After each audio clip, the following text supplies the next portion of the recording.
जय हिंद दोस्तों, KSY classes में आपका स्वागत है।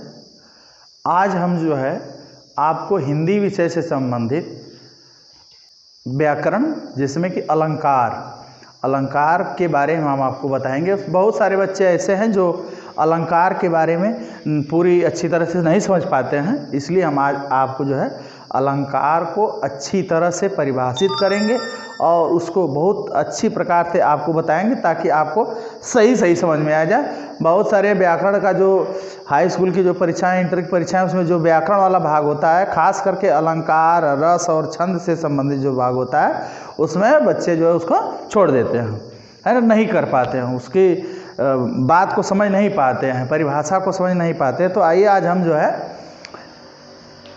अलंकार को बहुत अच्छी तरह से साफ करके आपको बताते हैं ताकि आपके दिमाग में जो भ्रांतियां हैं अलंकार से संबंधित और रस से संबंधित, छंद से संबंधित, ये सारी भ्रांतियां आपकी दूर हो जाएं। जो है बहुत सारे बच्चे जो है हाई स्कूल के बच्चे, इंटरमीडिएट के बच्चे या तैयारी करने वाले कुछ बच्चे हैं, उनको इनके बारे में सही जानकारियाँ नहीं मिल पाती हैं, साफ जानकारियाँ नहीं मिल पाती हैं। इसलिए जो है हम आपको प्रयास करेंगे कि सबको जो है इस चीज़ का लाभ मिले। ठीक है, आइए हम चलते हैं।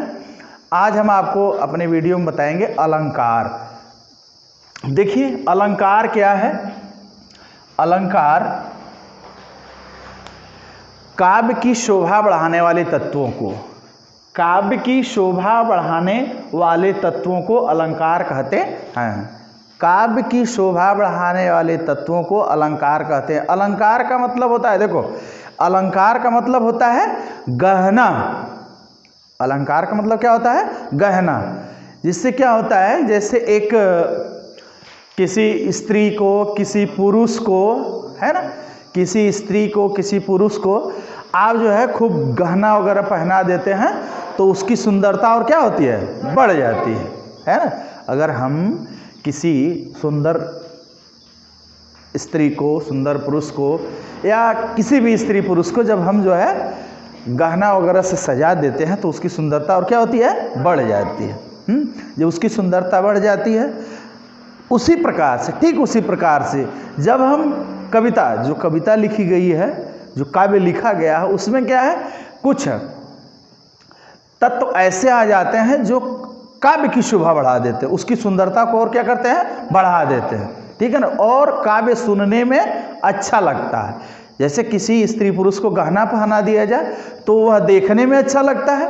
ठीक उसी प्रकार से यदि काव्य को, है ना, काव्य में कुछ तत्व ऐसे आ जाते हैं, कुछ शब्द ऐसे आ जाते हैं जो उस कविता की शोभा बढ़ा देते हैं, उस काव्य की शोभा बढ़ा देते हैं। तो एक प्रकार से हम एकदम सीधी बात कहेंगे कि काव्य की शोभा बढ़ाने वाले तत्वों को अलंकार कहते हैं। ठीक है, काव्य की शोभा, या एक तरह से कहते हैं चमत्कार। काव्य में चमत्कार उत्पन्न करने वाले, चमत्कार का मतलब होता है बहुत आशातीत हो जाएगा, इसलिए हम कहेंगे शोभा बढ़ाने वाले को, ठीक है, उसकी सुंदरता बढ़ाने वाले को, तत्वों को क्या कहेंगे, अलंकार कहेंगे। काव्य की शोभा बढ़ाने वाले तत्वों को अलंकार। कहीं चमत्कार शब्द का भी प्रयोग किया जाता है विद्वानों के द्वारा, तो ठीक है, चमत्कार शब्द भी यानी काव्य में चमत्कार उत्पन्न हो जाता है। ठीक है ना, एक मतलब जिसको आप आश्चर्यचकित हो जाते हैं। ठीक है ना, ये है। तो काव्य की शोभा बढ़ाने वाले तत्वों को अलंकार कहते हैं। ये चीज आपको पहले बैठा लीजिए। अलंकार का मतलब क्या है, जो अलंकार का मतलब गहना है ना। अलंकार का मतलब क्या है, गहना। जो जैसे गहना किसी स्त्री या किसी पुरुष की सुंदरता को क्या करता है, बढ़ा देता है। ठीक है, उसी प्रकार से जो अलंकार होता है ना, वह क्या करता है, काव्य की शोभा बढ़ा देता है। किसकी शोभा बढ़ा देता है, काव्य की, है ना। अलंकार का एक अर्थ क्या होता है, गहना भी होता है। अलंकार का एक अर्थ क्या होता है, गहना भी होता है। ठीक है, देखिए अलंकार के भेद, अब इसके भेद भी हैं। ठीक है, अलंकार के क्या है, भेद भी हैं। कई अलंकार हैं, तो अलंकार के भेद, अलंकार के भेद भाग, ठीक है ना। अलंकार के कितने भेद हैं, अलंकार के दो भेद हैं। अलंकार के कितने भेद हैं, दो भेद हैं। ठीक है, अलंकार के कितने भेद हैं, दो भेद हैं। पहला क्या है, शब्दालंकार। पहला क्या है? शब्दा अलंकार, और दूसरा क्या है? अर्था अलंकार। काव्य के दो भेद हैं। काव्य के कितने भेद हैं? दो भेद हैं। काव्य के दो भेद हैं, शब्दा अलंकार और अर्था अलंकार। काव्य के कितने भेद हैं? दो। कौन कौन से? शब्दा अलंकार और अर्था अलंकार। ठीक है, तो शब्दा अलंकार हो गया और अर्था अलंकार हो गया। अब हम क्या करेंगे? अब हम एक एक को पढ़ेंगे। पहले शब्दा अलंकार को पढ़ेंगे, उसके बाद फिर किसको पढ़ेंगे? अर्था अलंकार को पढ़ेंगे। ठीक है, तो पहले शब्दा अलंकार देखिए। शब्दा अलंकार किसे कहते हैं? ठीक है, शब्दा अलंकार किसे कहते हैं? जैसा कि इसका नाम है, जैसा कि इसका नाम है शब्दा अलंकार। ठीक है, तो काव्य में जहां शब्दों के कारण, काव्य में जहां शब्दों के कारण चमत्कार उत्पन्न होता है या शोभा बढ़ती है, सुंदरता बढ़ती है। कोई काव्य है, काव्य में शब्दों के कारण, किसके कारण? शब्दों के कारण जो है, शब्द इस प्रकार से रखे गए होते हैं, शब्द इस प्रकार से रखे गए होते हैं, है ना, शब्द इस प्रकार से रखे गए होते हैं कि वो देखने में एक स्पेशल लगते हैं, है ना, सुंदर लगते हैं। इसलिए जहां काव्य में जहां शब्दों के कारण चमत्कार उत्पन्न हो, काव्य में जहां शब्दों के कारण चमत्कार उत्पन्न हो, ठीक है, अथवा शोभा बढ़े, अथवा शोभा बढ़े, सुंदरता बढ़े काव्य की, वहां पर कौन सा अलंकार होता है? शब्दा अलंकार होता है। वहां पर कौन सा अलंकार होता है? शब्दा अलंकार होता है।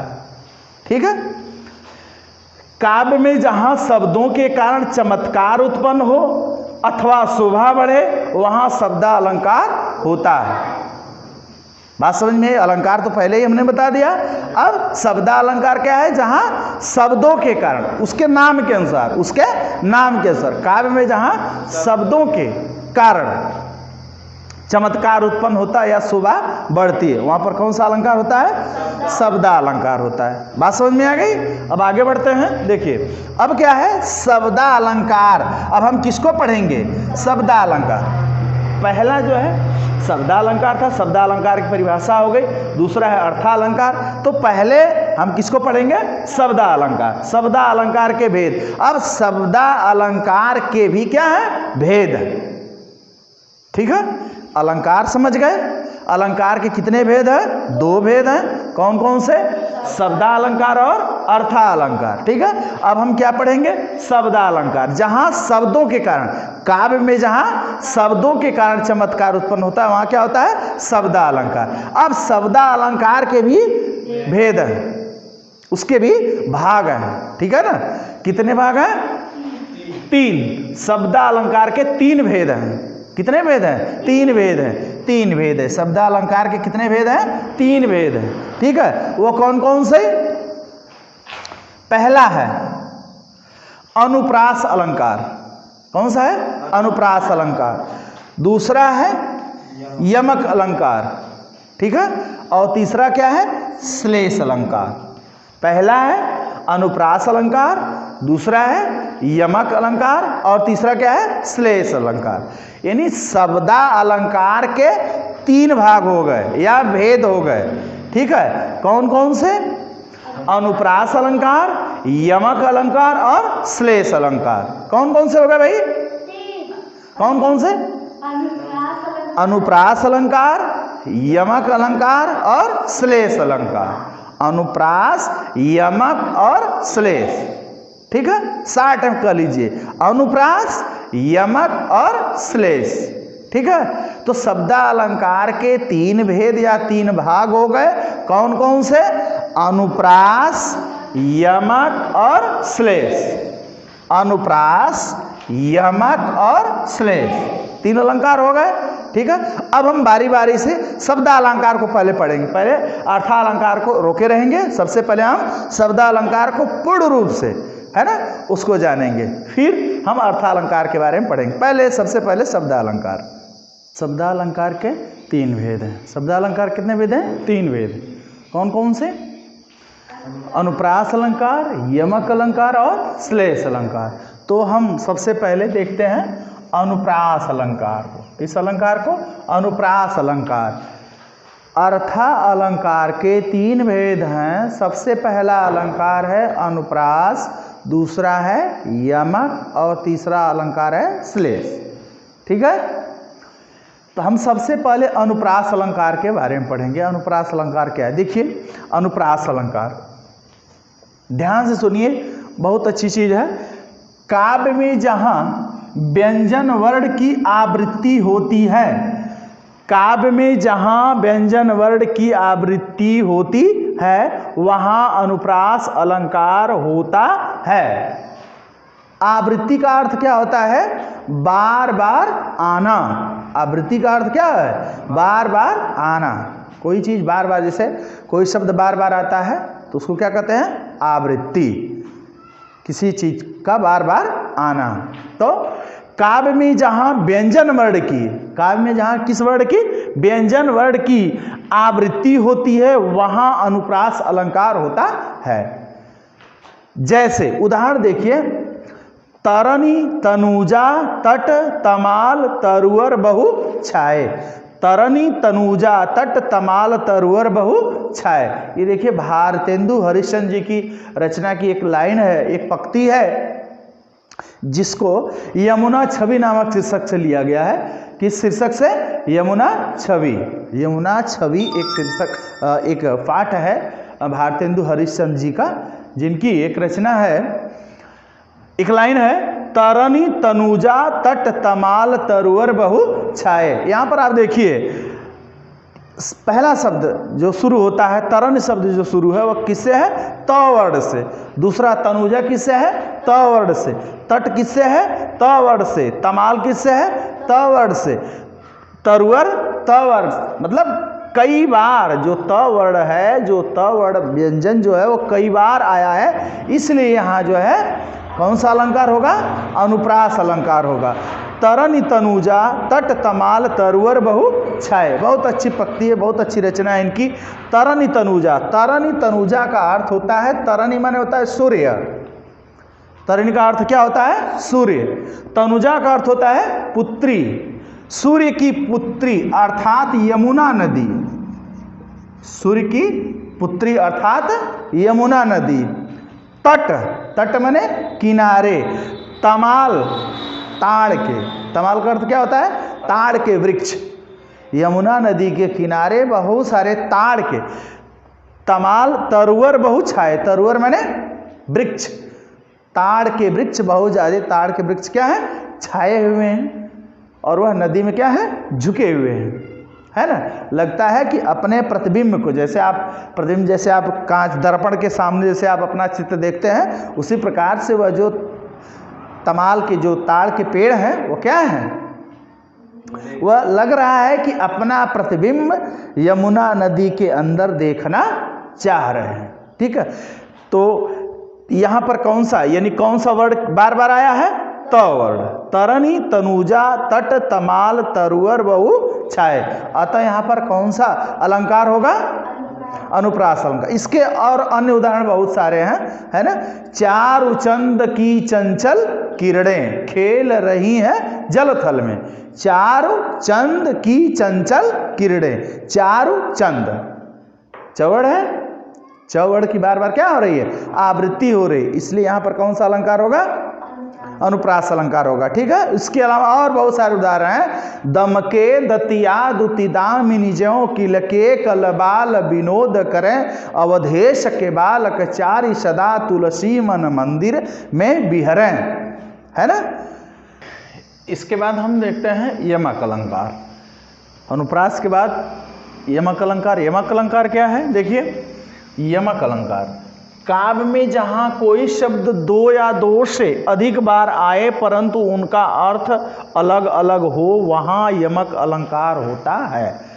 काव्य में जहां कोई शब्द दो बार आए या दो से अधिक बार आए, लेकिन काव्य में जहां कोई शब्द दो बार आए या दो से अधिक बार आए, लेकिन उन शब्दों का जो अर्थ होता है वह दोनों बार, यदि दो बार आता है तो दोनों का अर्थ अलग अलग होता है, तीन बार आता है तो तीनों शब्द का अर्थ जो है अलग अलग होता है। जब ऐसी स्थिति आती है काव्य में, जब ऐसी स्थिति आती है तो वहां क्या माना जाता है? यमक अलंकार। उस अलंकार को क्या कहते हैं? यमक अलंकार कहते हैं। जैसे देखिए, फिर से एक बार देख लीजिए, काव्य में जहां कोई शब्द दो या दो से अधिक बार आए परंतु उनका अर्थ अलग अलग हो वहां यमक अलंकार होता है, वहां यमक अलंकार होता है। जैसे उदाहरण देखिए, काली घटा का घमंड घटा, काली घटा का घमंड घटा। यहां इस लाइन में देखिए, ये घटा जो शब्द है ये 2 बार आया है, काली घटा का घमंड घटा। घटा शब्द 2 बार आया है, लेकिन दोनों का अर्थ क्या है? अलग अलग है। दोनों का अर्थ क्या है? अलग अलग है। नीचे देखिए, इसको विस्तार से हमने बता दिया है। घटा प्रथम अर्थ क्या होता है? बादलों का घनघोर रूप, बादलों का घनघोर रूप, यानी जब ढेर सारे काले काले बादल आ जाते हैं तो हम क्या कहते हैं कि घटा घिर गई है, बादलों की घटा क्या है? घिर गई है। और दूसरा जो अर्थ है घटा शब्द का, जो दूसरा अर्थ है वह क्या है कि जैसे ही बादल बरस जाते हैं, है ना, उसके बाद क्या होता है, जब हवा चलती है तो सारे बादल क्या हो जाते हैं? उड़ जाते हैं, ठीक है ना। और फिर यदि रात का समय है तो तारे रात को दिखाई देने लगते हैं। जैसा कि यहाँ पर आप देखे हैं, काली घटा का घमंड घटा, नभमंडल तारक वृंद खिले। नभमंडल माने आकाश में क्या है? बहुत सारे तारे क्या हो जाते हैं? तारक वृंद, वृंद माने समूह होता है, तारों का समूह क्या हो जाता है? खिल जाता है। जब काली घटा का घमंड घटता है ना, तो तारे क्या हो जाते हैं? खिल जाते हैं, यानी बादल उड़ जाते हैं और तारे क्या हो जाते हैं? दिखाई देने लगते हैं, है ना। इसके और उदाहरण हैं, इसके उदाहरण और हैं, बहुत सारे लोग जानते हैं। पहला एक है, कनक कनक ते सौगनी मादकता अधिकाय, उही पावे बौराए जग, उही खाए बौराए, है ना। तो कनक शब्द का यहाँ कनक शब्द 2 बार आया है। कनक शब्द कितनी बार आया है? 2 बार आया है। पहले कनक का अर्थ होता है उही पाए बौराए जग, पाए माने पा करके, उसको पा करके। तो पहले जो कनक शब्द है उसका अर्थ है सोना। सोना अगर किसी को बहुत सारा मिल जाए तो सोना बहुत महंगा है, आदमी एकदम पागल हो जाता है, कितना सोना हम पा गए, ठीक है ना, और पागल हो जाता है। बौराए माने पागल हो जाना एक तरह से, ठीक है ना। और दूसरा है उही खाए बौराए, तो एक कनक को पाने से आदमी पागल हो जाता है और दूसरे को खाने से पागल। तो पहले कनक का अर्थ होता है जिसको पा करके लोग पागल हो जाते हैं, वो होता है सोना। और दूसरा कनक जो है जिसको खा करके लोग पागल हो जाते हैं, उसको क्या कहते हैं? धतूरा। दूसरे कनक का अर्थ क्या होता है? धतूरा। तो पहले कनक का अर्थ क्या हो गया? सोना, जिसको पा करके व्यक्ति पागल हो जाता है। और दूसरे कनक का अर्थ क्या हो जाता है? धतूरा, जिसको खा करके व्यक्ति पागल हो जाता है। तो यहाँ भी कनक शब्द 2 बार आया है ना, और उसके दोनों के अर्थ क्या है? अलग अलग है। इसलिए यहाँ पर कौन सा अलंकार होगा? यमक अलंकार होगा, ठीक है। ठीक है, अब अगला जो है अगले एपिसोड में हम आपको बताएंगे। और यदि वीडियो पसंद आया है तो आप KSY क्लासेज को सब्सक्राइब करिए। धन्यवाद, जय हिंद।